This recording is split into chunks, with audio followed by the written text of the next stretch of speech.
Hello, guys. Happy Tuesday. Happy first Tuesday of the latest decade. Can you believe it? This is also the first official First Tuesday workshop that we are doing on YouTube. These are going to be on the first Tuesday of every month at 10 a.m. Central Time right here on YouTube Live. And I love YouTube Live because it works a little bit more like a webinar than Instagram. You guys can chat, not just with me, but with each other. And for those of you who get tired of like typing on your phone or looking at tiny screens or whatever, you can watch this on your desktop as well as on your phone if you would prefer that. And then I also love it because it automatically saves to YouTube. And I have been having trouble getting the Instagram lives to do that. So today's topic is all about goals. Next month, we're going to be talking about routines and rhythms and systems and seasons. But right now, we're just talking about goals. I don't know about you, and I would like to know. So tell me how you feel like your holiday season went and how you feel like your New Year's going. I feel like mine personally is getting off to a rough but happy start. I feel like, and I've said this to friends and probably mentioned this over on Instagram, but I feel like when Christmas falls like on a Tuesday or a Wednesday, and then subsequently New Year's Day also falls in the middle of the week, you just end up with like, I feel like my kids have been out of school for 2 months. They haven't. It's really been, I don't know. It just feels like forever. They still haven't gone back to school. They go back to school tomorrow, thank goodness. But I just feel like the blessing of Christmas falling in the middle of the week is I feel like we get extra non-work days squeezed in there. But then the curse of it falling in the middle of the week is that it's like, what day is it? It's just, and this past holiday season was that year when everything fell at a weird time and became so crazy.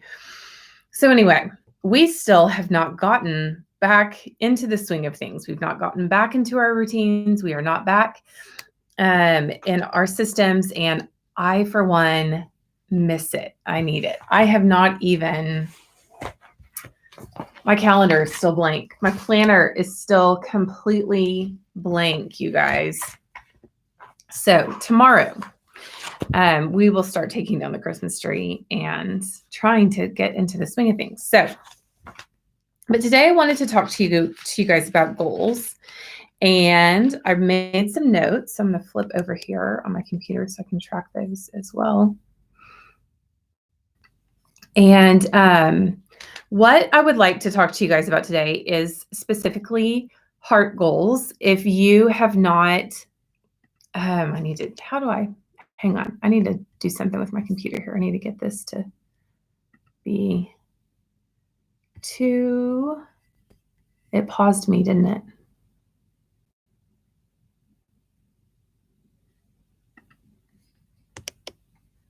Okay.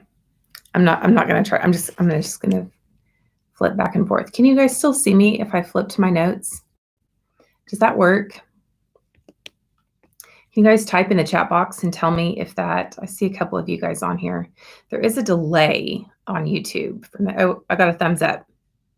That's awesome. Thank you. Thumbs up. Great, great, great. So, tell me what, if you guys can type in the chat box, and again, there's a delay, so it'll take a second, but what do you feel like tell me how you're feeling about your goals here at the start of a new, not just a new year, but a new decade. How do you feel about, are you feeling like you want to set goals for the year or you want to set goals for the decade? Another question I have for you is, do you ever have years where you just don't feel like setting annual goals? This is actually kind of one of those years for me. I'm really struggling. And I've been hardcore setting goals for like 10 years in my business, but sometimes it's just like, well, everybody else is setting annual goals. Do I need to set annual goals as well? So I would like to talk about those two things. So the heart goals process, and I have to articulate heart because the running joke is somebody was like, heart goals one time. What is heart goals? HARKLES. I'm like, no, heart goals. So if you've never heard me talk about heart goals before, heart is an acronym, kind of like SMART goals. Most of us have heard of that. And the thing I love about the heart goals process is that you can use it on an annual basis, or you can use it on a daily basis. You can use it for as big a picture or as small a detail as you need to. You can make it work for you as long as you understand the framework. So I want to talk to you a little bit about the framework, and then I'm going to walk you through the first part of the annual goal setting heart goals course. And so the course is broken up into 3 parts. The first part is all about reflection, and I have done some of that homework myself, and I've made some notes, and I'm going to talk to you guys about that. Somebody says, I want to set goals for the year so I don't feel overwhelmed, but I also want to set more long-term decade goals. Yes. And so just a caveat, I would like to encourage anyone who is feeling kind of overwhelmed with goal setting. I feel like it happens to the best of us from time to time, that you look around and you see so many people setting goals and you're like, I have so much going on already. I don't know which way is up. I know I want to make progress in life, but I'm fine with progress. I don't necessarily need to, set a super ambitious goal. Or I've also had the thought cross my mind this year where I'm like, oh, well, let's just like set a goal for, every year for the whole decade, which is the challenge with a new decade is with it comes the desire to be slightly overly ambitious. And in reflecting, and I haven't, okay, so let me get to my notes so that I feel like I'm making more sense here, because I actually made an outline for this. So today we're talking about using heart goals from an annual standpoint, from an annual process. And again, to clarify, you don't have to set yearly goals. You just need to create a vision for your life, a vision for what you want this year to look like, a vision for what you want the next decade to be. And I don't want to pressure anybody into doing that, because like I was just trying to say, sometimes you can't see that far ahead. And so if that's you, if you're feeling overwhelmed, 2019 was full of some major changes for our family and for many, many, many of my friends. And so in some ways, it feels like I'm still getting my footing right now. And so setting huge long-term goals, like for a decade, even just goals for the year, feels really overwhelming to me at the moment. So if that's you, I want to encourage you that you can still use the heart goals process to help you develop that vision for your life and for the next decade. So, and again, just to reiterate, heart can be used on a monthly, weekly, daily basis. You don't have to use it for big picture long term. It's a framework, and it works for quick reference. It's a tool that you can quickly reference that will help you get back on track and keep your goals on track. So if you have set aside some time this morning to work through your goals, yay. If you're watching this as a recording later, or you're using it, you're going to come back later and check out the recording. The first thing I would encourage you to do is set aside some time to do some of that work on your goals. I would tell you that you probably need at least 3 hours. If you can do it well rested, that is a plus too. Whenever I actually sat down to work on some of this stuff, I wasn't really well rested, and it's just hard to think through all that stuff if you don't have a good night's sleep. You can also break it up. You don't have to have 3 hours consecutively. You can, do it over the course of a week or a few days, and try to remove distractions and find your zone. Like find a good work zone, find a good rhythm, remove distractions, because it's just so easy for us to be picking up our phones or checking our email or checking social media or something like that. That puts us into a comparison mindset. We don't want to be in comparison mode when we are trying to identify goals and a vision for our life for the next coming year. So I'm going to walk you guys through the HEART acronym just really quickly. Please let me know if you want me to expound on any of these things. I feel like I talk through this on almost every workshop I do, so I don't mean to repeat myself, but for anybody new that's watching, I feel like it's a really important reference. H is for help yourself. This is your sleep, water, nutrition, and movement goals. I found this year that looking at those H goals just over the past 12 months, looking at those goals I'm not planning on setting any big H goals in the help myself category for 2020.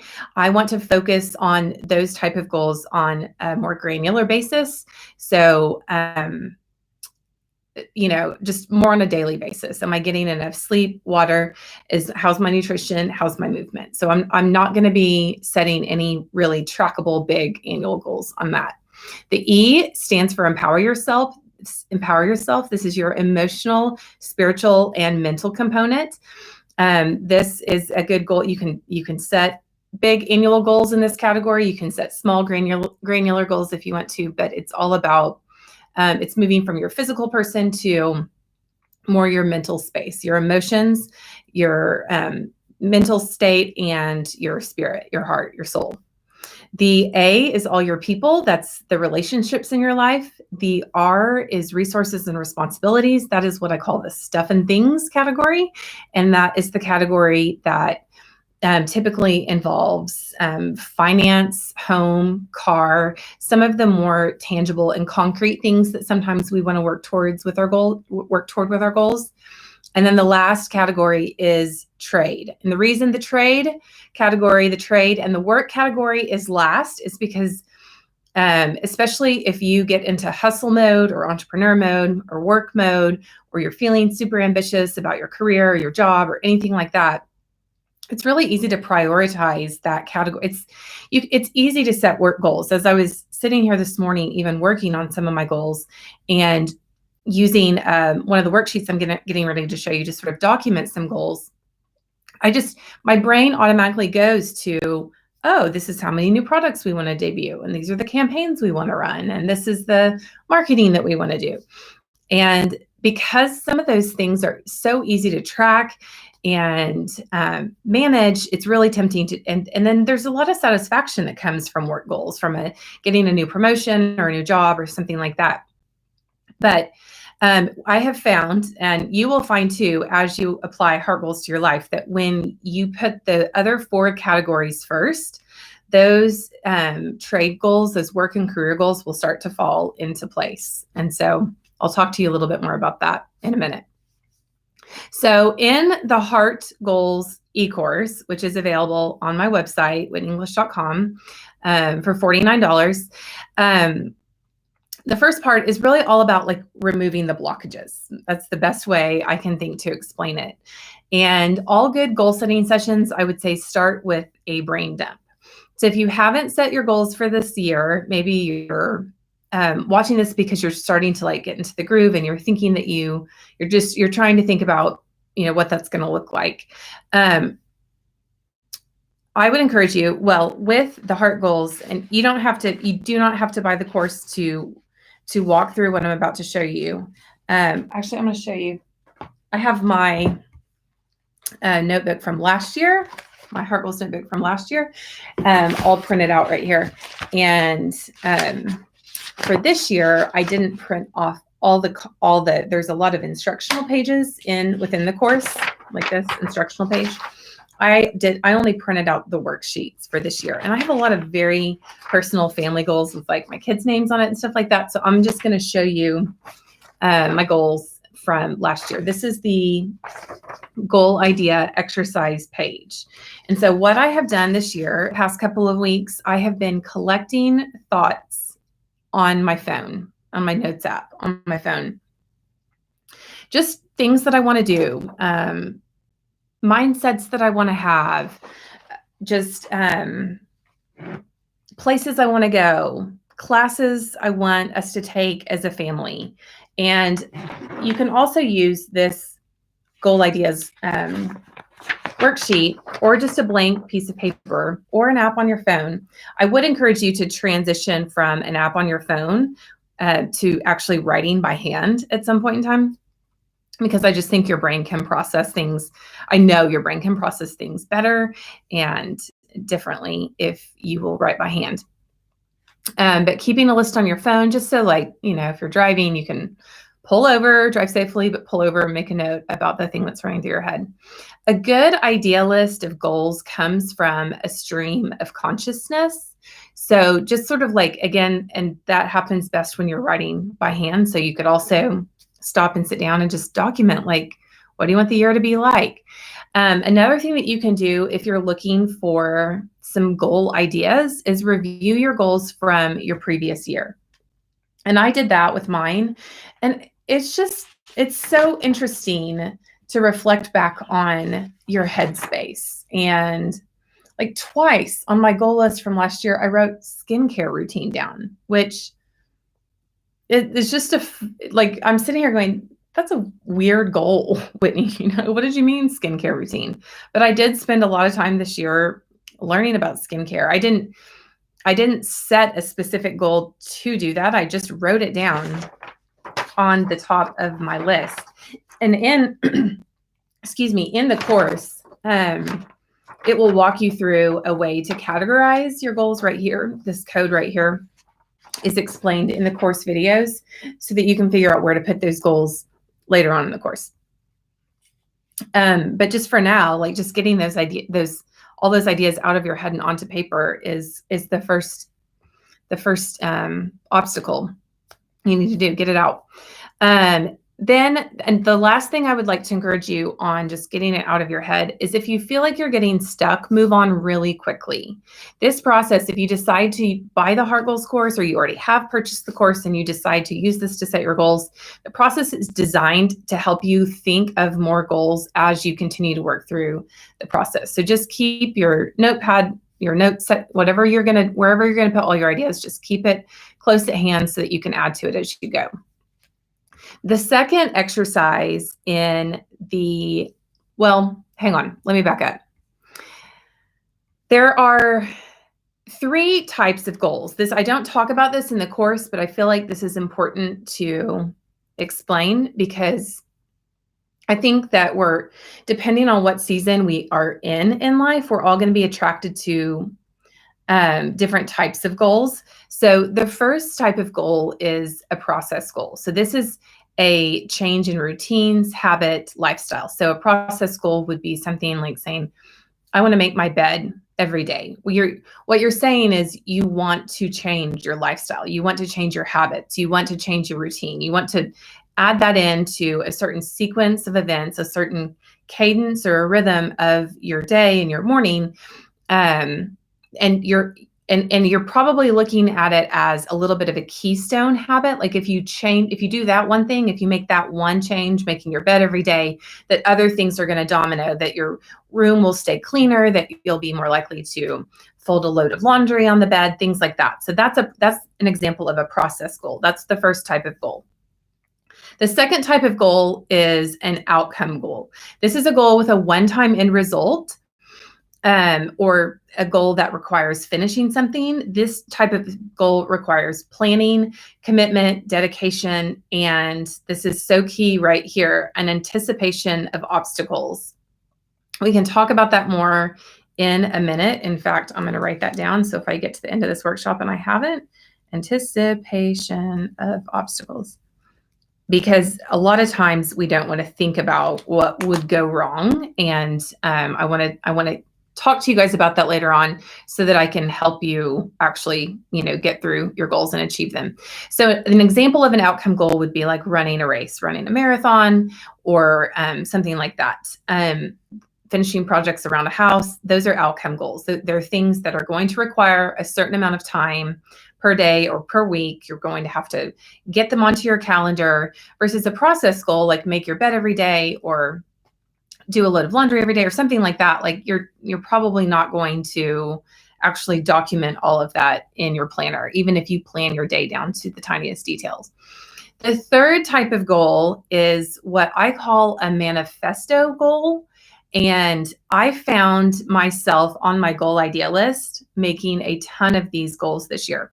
So a manifesto goal is things that you want to keep front of mind as a reminder to keep you focused and on track. So I have a little notepad here that I've been carrying around since the beginning of the year, and I'm going to give you an example of some of my manifesto goals. And these are, there's no outcome on these. There's no way to track progress on these. They might require a change of habits, but it's more about a way that I imagine our family living and a mindset that I imagine us maintaining. So just these are going to be random, but I just want to read all of them to you to give you an idea of a manifesto goal. Pick up after yourself. Wash your hands. I have school-age children, so keeping people healthy, that's super important. Create a home for everything, especially your planner. We just moved into our house this past year, and we are settled here for a few years. For the first time in a long time, we're settled, and just having a home for everything is so important because it keeps us from wasting time looking for things. Get rid of what doesn't spark joy.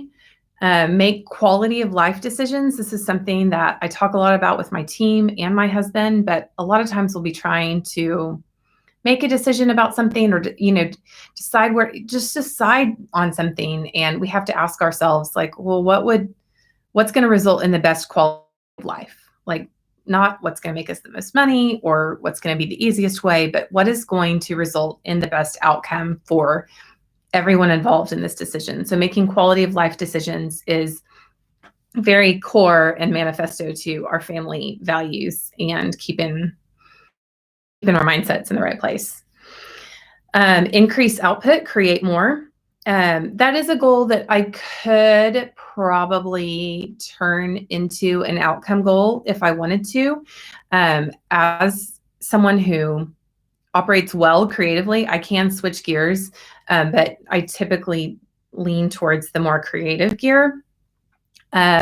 Just output is really important. Creating content, putting yourself out there, chasing an idea, putting it out there, doing I call it go ugly early, get the stuff out there before it's ready. You've got to have a few dogs, but you have to put it all out there to figure out what's going to work. And so I just really want to increase my output, create more, put myself out there more. And I could track that, but I'm not much of a goal tracker anyway, so I'm not going to turn that into an outcome goal. Mistakes are made for learning. That's a mindset goal that my daughter brought home from her class at school this year and has just really become core to our family values as well. Also on my manifesto goals this year, this could be considered a process goal. My friend Becky at Clean Mama, you can follow her on Instagram or go sign up for her emails on her blog at cleanmama.com. But she has a routine that she teaches, and there's a daily routine and a weekly routine. The daily routine is beds, floors, counter, clutter, laundry. And so I just put that on my manifesto goals again, because I want that to be something that we focus on as a family, all 5 of us. I have 3 kids, and just really focus on that as a core thing that can, that would become a process habit. Beds, floors, counters, clutter, laundry. You do all 5 of those things daily. But it's on my manifesto goal list because I just need us to synthesize it and internalize it. Does that make sense? And then I put quit doubting and ask more. So those are just some examples of some manifesto goals. If you guys ever want to see an example of a manifesto, and in the back of the Magnolia Journal magazine, they have a little Magnolia manifesto that they include all the time. And I find that whenever I'm brainstorming my goals, sometimes I'm not coming up with a process goal. I'm not coming up with an outcome goal. There's no end result that I'm chasing. I just want to change my mindset. And so that is where sort of the manifesto goals were born out of. So that might be something that you've never heard about before. It was just kind of something that came up for me this year when I was working on my goal setting. So back to the exercises. I need to hop over. I'm looking at my notes more than I am the screen, and I want to make sure I'm seeing any questions if you guys have any. So if you have any questions, pop them in there. In the Heart Goals course, the next exercise, the second exercise, is an exercise about lies and truth. And the whole idea behind this exercise is identifying limiting beliefs so that we can overcome them. Once we know these limiting beliefs exist, it is actually easier to recognize this type of belief. I actually was walking around the house the other day and I thought something and I was like, oh my gosh, that's a limiting belief. That's not the truth at all. And I should have written it down. So does everybody know what I mean when I say limiting beliefs, or do we need some more examples? A way to identify limiting beliefs would be asking yourself, what do you believe is not possible? Or you could rephrase that as, what do you not believe is possible? Like, what do you just think it just can't happen? Another way to recognize limiting beliefs as you're just going about your day is, what are the little questions that linger at the back of your mind, the doubts, the little thoughts that talk you out of something instead of talking you into it? It could also be a limiting belief. You might be able to identify it by negative self-talk. Like, are you discouraging yourself from trying harder, or are you in your head, are you the most encouraging person you know, talking to yourself? Like, what's that dialogue that's happening in your head? One thing that I learned this year, I went to a couple of Tony Robbins conferences this past year. Interesting experience. And one thing that he talks about is why certainty is so important. And so I had to do some thinking on this past year. And certainty is can be sort of explained as knowledge without room for doubt. And when you have knowledge without doubt, it leads to confidence, and confidence leads to a whole host of amazing outcomes and things, as we all know. And so one of the questions that I was asking myself this year, and I want to continue to ask myself going into 2020, is, how do I increase my certainty?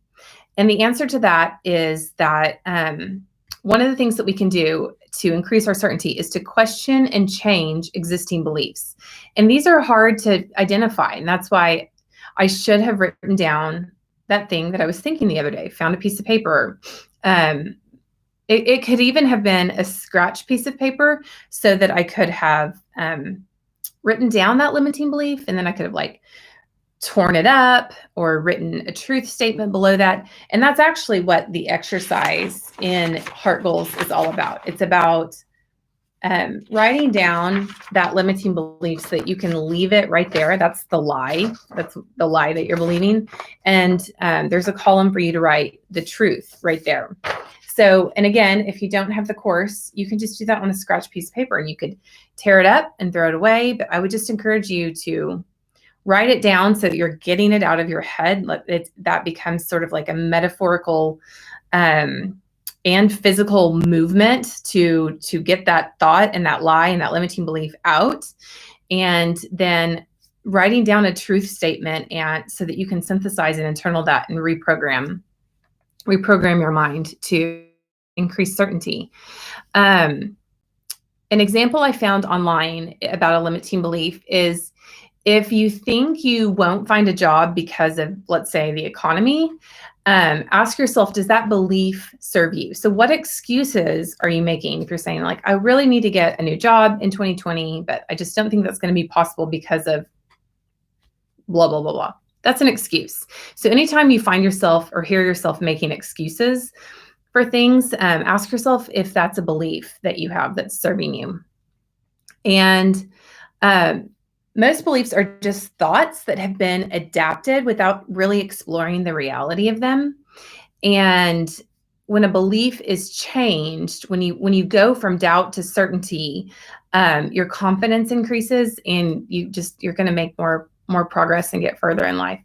So identifying the limiting beliefs can be an ongoing exercise. If it's something that you can sit down and do when you're working through your goals, It's a great way to remove a blockage, but then also just being aware that limiting beliefs exist as a blockage to achieving our goals. And again, back to like the notes on your phone thing, like just put this someplace. You could grab your planner and write it in your planner, but just get this stuff documented so that it's not holding you back anymore. The next exercise, actually, yeah, I'm on the right page. Okay. The next exercise in the workbook is letting things go. And the question on that is, what are you hanging on to that could be holding you back? And in addition to like a limiting belief that you're holding on to, this could be like emotions. I wrote down as an example, like grudges or anger or just in general negative emotions. It could be like jealousy or frustration. These are things that very often, if you've ever had, I think we've all had like drama friend situations, and you get really embroiled in this, and like you're calling your friend and then she's calling her friend. And then next thing you know, there's 20 of you all texting and messaging about a certain situation. And then before you know it, you're like, oh my gosh, I just spent 10 hours of my life on this. And it's time to move on from that. So we had a lot of change happen in 2019, and I haven't even processed all of it. As I was sitting here, another exercise in the Heart Goals course is about reflecting. And as I was using a piece of paper. I'm going to grab it here. I was using my notepad to just do some basic reflection, like what worked and what didn't. And wait, where did I write that down? I wrote a whole thing. Stand by, guys. Oh, there it is. I was just kind of writing down like what worked and what didn't, and realize this is why reflection is important. Is sometimes you go through this stuff and you don't even realize what you've gone through. But in 2019, we went as a family, we went from having one house and kids in homeschool to having two houses to back down to one house all before July. This was rent houses and a lot of moving and a lot of shuffling. And I mean, I don't even know if you want me to go into the whole story, so I'll skip it. But my kids went from homeschooling during the last school year to finally being in school full time. And we transitioned careers. David went from doing real estate out in rural Oklahoma to doing real estate in Edmond and Oklahoma City. I transitioned from doing like business consulting stuff to interior design consulting to starting a planner company again. And it's just, even as I was writing that stuff down this morning, I was like, oh my gosh, like we just need to stay in one place for a year, just 1 year. So a lot of you guys also may be big on the word of the year thing.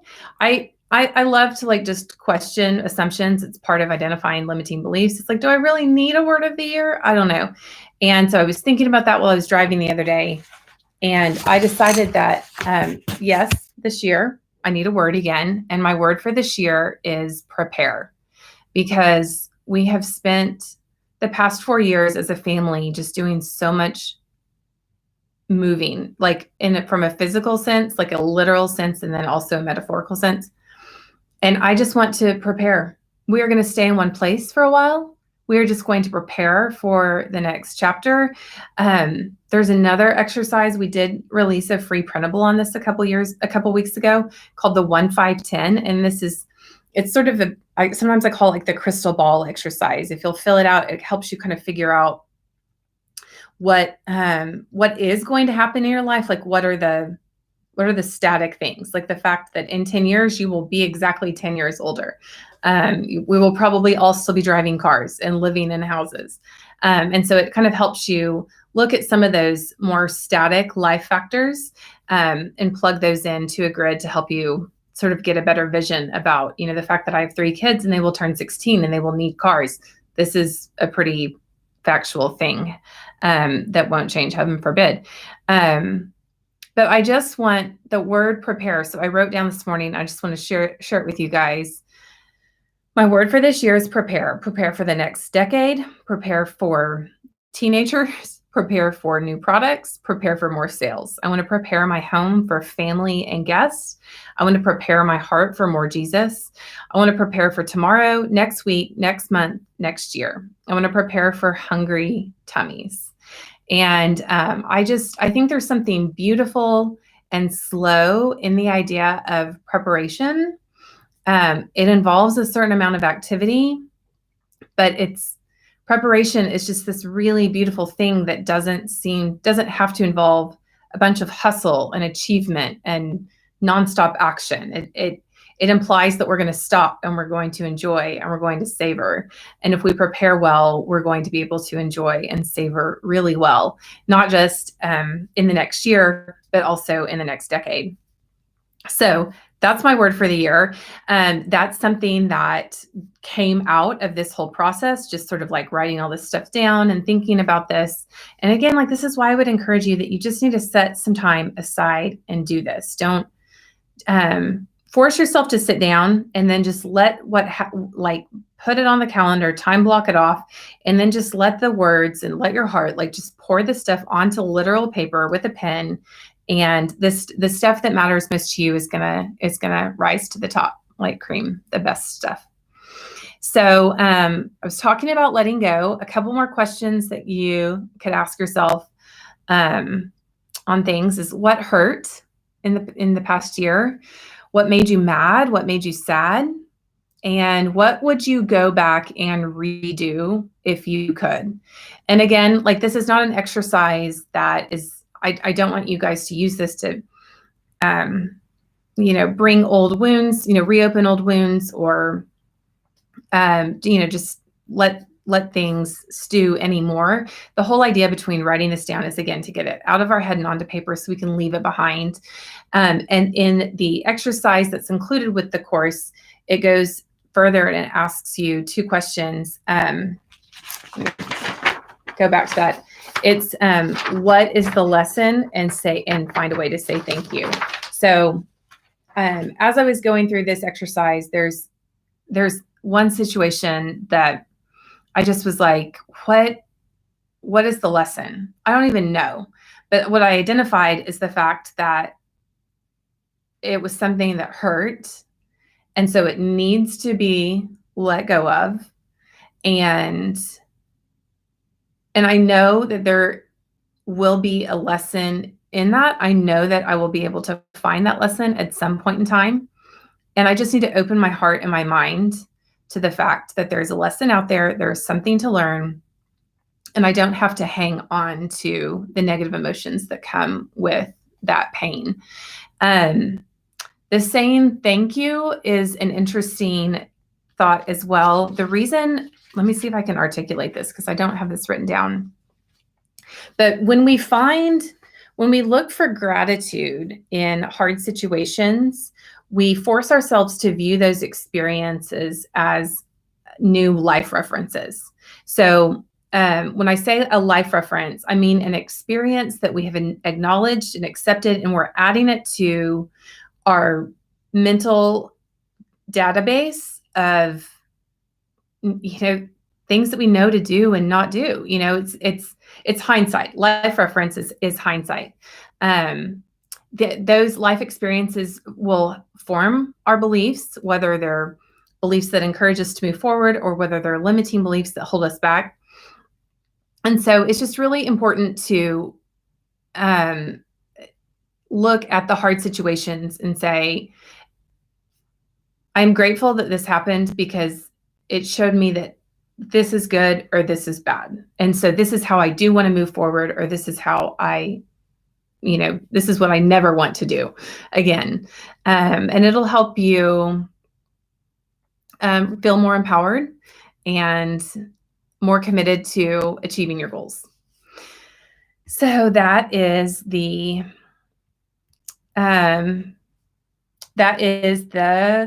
the third exercise that's going to help you like eliminate blockages so that you can move on to set bigger goals. So now I want to move on to talking about the anticipation of obstacles. And I feel like this is the part that, and you guys tell me how you feel about this, but sometimes you just don't want to think about what could go wrong, right? Like lawyers, I've bought companies and sold companies and all kinds of stuff like that. And lawyers are famous, right, for like anticipating worst case scenarios. Like if I'm gonna, get into a business contract or a business deal with someone, that is why we have a lawyer look at a contract or a document, is because we want to think the best of everybody going into a venture, but the lawyer is going to show up as an objective third party to that and say, these are all the things that could go wrong.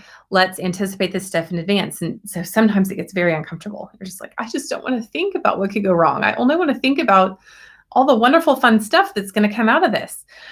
One of the things that prevents us from achieving our goals is that when we run into an obstacle, we very often have not visualized ourselves overcoming that obstacle. We have not actually mentally walked ourselves through that obstacle, and we haven't. It's like if we're going to set a goal to run a marathon, we're going to visualize ourselves finishing the race. But what we really need to visualize is how we're going to overcome all the obstacles, like that 19th mile, that 17th mile, that pain in the side, the shin splints, the thirst, didn't get a good night's sleep the night before, all that stuff. And when a runner is going to run a marathon, those are things that runners talk about. And they've developed systems and things because they've run into obstacles and they've anticipated them, and now they know what to do to prevent them from happening. So if you're going to set a process goal, thinking about, so the example I gave for a process goal was make your bed. And then I also talked about my friend Becky. Let me see if I can remember her 5 things: beds, floors, counters, clutter, laundry. One thing that would really help me and my family internalize that goal would be to sit down and say, what is one obstacle that's going to keep me from making up my bed? And just write that down. What is one obstacle that's going to keep me from paying attention to my floors and doing something to clean up the floors on a daily basis? What is one thing that's going to be an obstacle on counters, clutter, laundry, etc.? And when I've really clearly faced the fact that potential ugly thing could be an obstacle, it's going to be easier for me to actually achieve that goal, because it's not going to seem, it's almost kind of like the Brene Brown thing where she says, like, if you speak your shame, you're sort of banishing it. If you identify the obstacle, you're basically saying you're not really, I'm not going to let you be an obstacle. You're identifying it, you're calling it out. You're saying you can't prevent me from doing this. If you're going to identify obstacles for an outcome goal. So I'm trying to think what an outcome goal for me this year is going to be. I've got my list right here, and I have not finished my process. And frankly, I will continue to use heart goals, but I don't know if this year, I really have not gotten there yet, guys. I don't know if this year is going to be a year of really big annual goals for me. I can't even find my goal idea sheet. Oh, it's here, upside down. A lot of stuff on my desk, you guys. Hang on. An outcome goal. Okay. I went to finish designing, it's partly designed, and order the fabric for our living room curtains. I've started on this project, I don't know how many times. Every single time I run into a major obstacle, and it sends me right back to square one. So that is an example of an outcome goal. There is a final end result that I am looking for.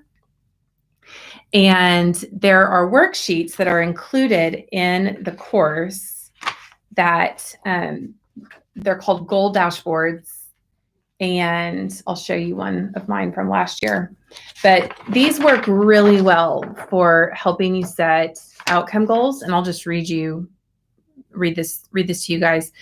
And there's a spot that allows you to, write out your goal. So fully articulate what you want that goal to be. And then why is that goal important? I have the funniest why on wanting to design curtains, but it's going to be more cost effective when I get done with it. And it's going to bring the outside in, the pattern that I have in mind. But I have to draw it, and it's based on historical textile, and there are a bunch of obstacles. There's also a spot to ask that next asks you, how will this process change you? And that is just one of the reasons why we set goals is because we want to change our self-image, the way we see ourselves.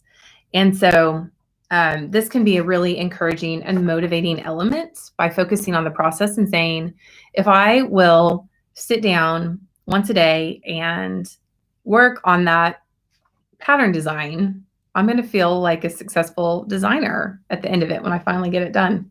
Also need to write a book. That's another huge process goal in my life this year. Then there's this opportunity right here for you to visualize the outcomes. What are those end results going to be? Good progress, great results, or like a goal that exceeds expectations.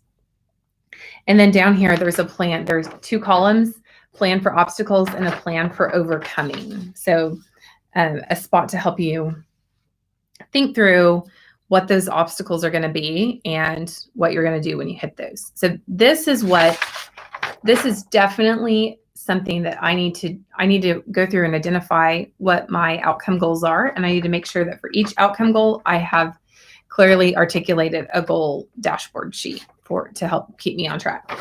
Now, a lot of people like to track their goals throughout the year. I am not that person. I'm not that consistent. Tracking the goals historically for me has not been a necessity. Writing the goals down and getting them onto paper has been hugely beneficial. I've been writing my goals down on paper at random since I was 16. That has made the biggest, hugest, massive difference in my life. So that concludes the workshop for today. That's everything that I had written down that I wanted to talk to you guys about. I'm happy to answer any questions if you guys have any questions. And I can tell you again that the next workshop is going to be in February on the first Tuesday of the month, which is the 4th. And it is going to be on routines and rhythms and systems and seasons, and maybe some time blocking, but definitely some routines. So I would love to have you guys back here for that. And I thank you guys so much for stopping and spending the time to hang out with me this morning. Thank you so much. I'm waiting for just a few seconds to make sure nobody has any questions because of the delay. But you can always send me a direct message over on Instagram. And I would also say, don't forget to subscribe so that you can get notifications about the next live stream, the next live workshop. So I'll see you guys later. Bye.